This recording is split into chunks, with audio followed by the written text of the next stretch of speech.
Zayd, the only companion, named in the Qur'an, a boy torn from his family, sold into slavery.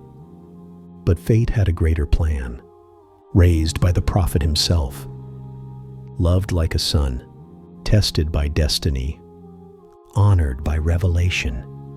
He led armies, he carried the banner of Islam, and he never looked back. This is the story of Zayd ibn Haritha, a name the Qur'an preserved, a heart the Prophet wept for, a legacy the world must remember.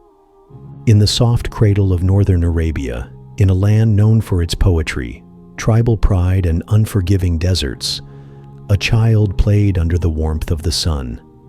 His name was Zayd, son of Haritha, born to the respected tribe of Kalb. His world was filled with the laughter of his mother, Suda, and the strength of his father. They were simple people, noble in lineage, and richer in love than gold could ever measure. But the deserts of Arabia were not only homes of poetry, they were lands of peril. One day, during a journey with his mother, fate struck like lightning. A sudden raid shattered their peaceful day. In moments, young Zayd was torn from his mother's arms and taken by raiders. Cries filled the air, but the desert knows no mercy. He was sold into slavery like an item at a marketplace, his name echoing only in his mother's nightly sobs. He was eventually taken to Mecca, where destiny waited quietly, wrapped in the simplicity of a woman named Khadija. She was a woman of nobility and wealth. Her heart, though surrounded by luxury, knew how to recognize goodness. She received Zayd as a gift and gifted him in turn to her husband, Muhammad ibn Abdullah, peace and blessings be upon him. And that moment, that single act, would change the course of history. In the quiet simplicity of Muhammad's household, Zayd found not just kindness, he found a father's embrace, a man who never struck, never shouted, and never made the boy feel like he was owned. Instead, Muhammad, peace and blessings be upon him, treated Zayd as if he were his own child.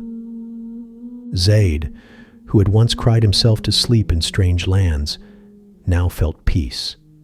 A boy once enslaved now walked beside a man of truth. Their hearts grew close. Zayd did not speak of slavery, because he never tasted it again. In the Prophet's home, he was free in spirit, free in dignity, and rich in love. Years passed. Then, one day, news reached the tribe of Kalb. The whispers of traders carried tales. A boy named Zayd lives in Mecca, treated like a son by a man named Muhammad. Hope was rekindled in the hearts of Haritha and Suda. They made the journey, not knowing whether it would end in joy or sorrow. When they finally found their son, they pleaded for his return. But Zayd looked into their eyes and then turned to the man who had given him not just food or shelter, but love, freedom, and faith. And with tears he said, "I will never leave this man. I am his, and he is mine." And in that moment, the Prophet, peace and blessings be upon him, took Zayd by the hand, stood before the Quraysh, and declared, "This is my son. He shall inherit from me, and I from him." He was no longer Zayd ibn Haritha in public eyes. He was now Zayd ibn Muhammad. The boy once lost in the sands was now the son of the most truthful man in Mecca. Years passed, and with them came the dawn of revelation. In the stillness of the cave of Hira, Muhammad, peace and blessings be upon him, received the first words of the Qur'an. The burden of prophethood descended like a mountain, but by his side always was Zayd, loyal, unwavering, steadfast. He was among the very first to embrace Islam, not because of miracles, not because of fear, but because he knew the heart of Muhammad. He had seen the honesty, the gentleness, the light. Zayd became one of the Prophet's closest companions, trusted in secrecy and trusted in war.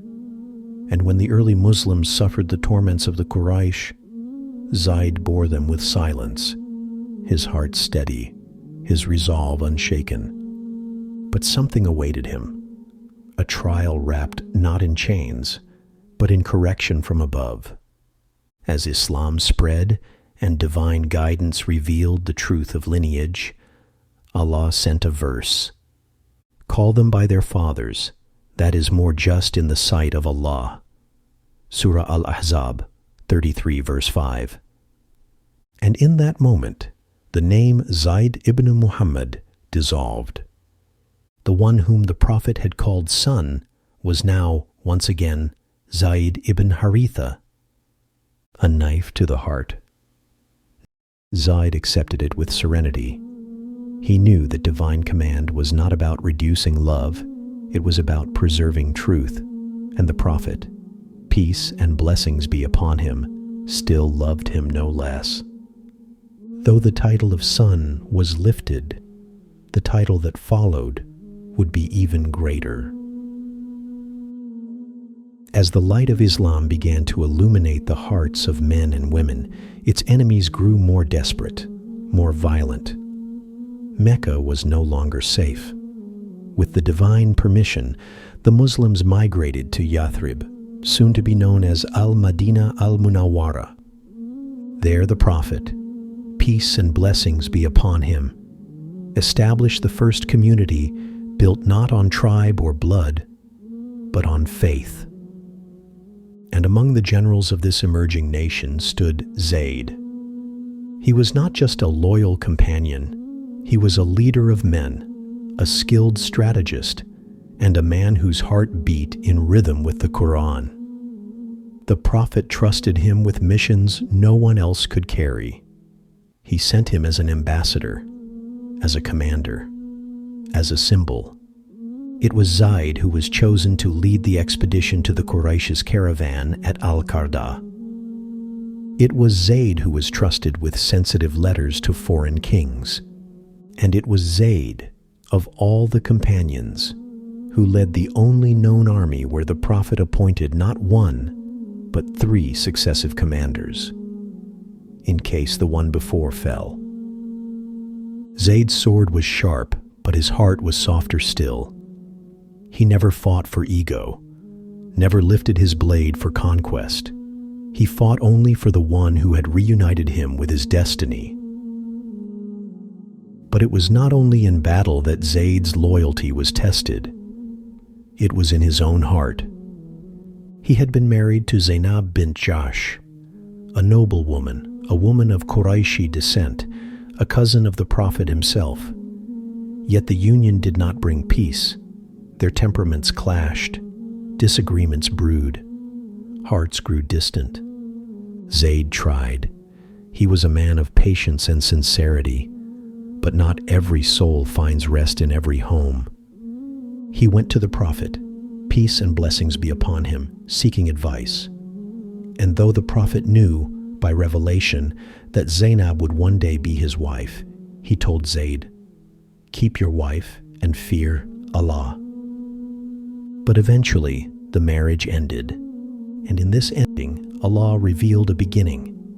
The Prophet was commanded to marry Zainab, not by personal desire, but as a divine legislation to break the taboos of pre-Islamic adoption. For in those days, an adopted son was seen as a true blood son, and marrying his ex-wife was considered shameful. But Allah wanted to purify hearts from false customs. And when Zayd had finished with her, we married her to you. Surah Al-Ahzab, verses 33 to 37. It was not a story of scandal. It was a story of revelation, courage, and truth.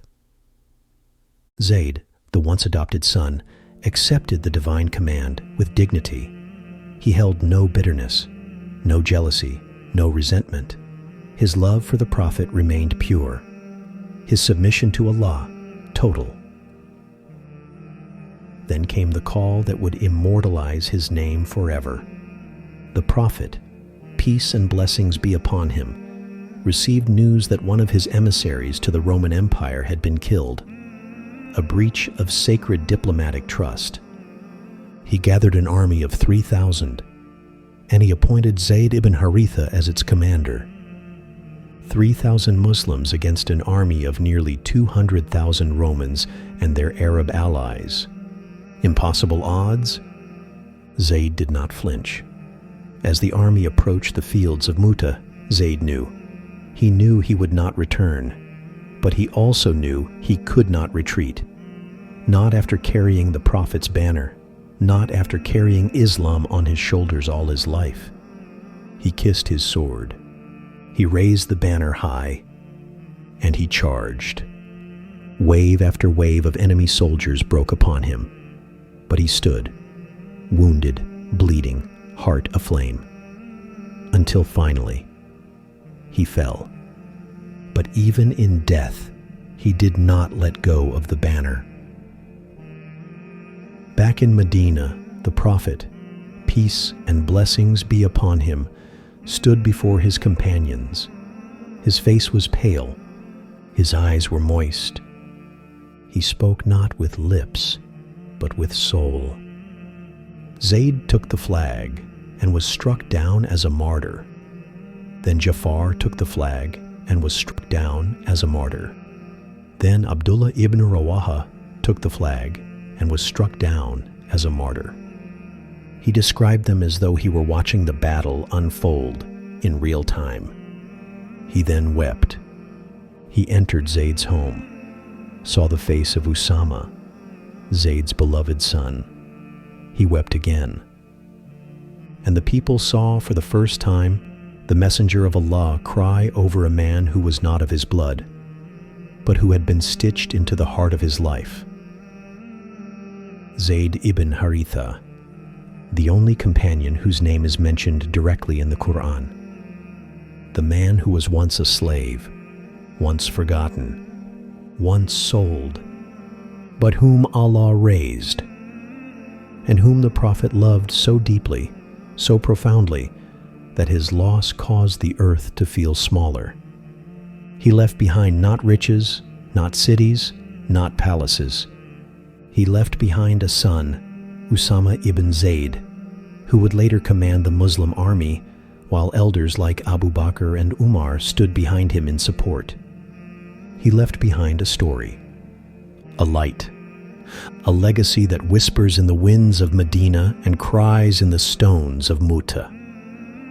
Zayd's life reminds us, it is not where you begin, it is who you become, it is who you love, and it is who you serve.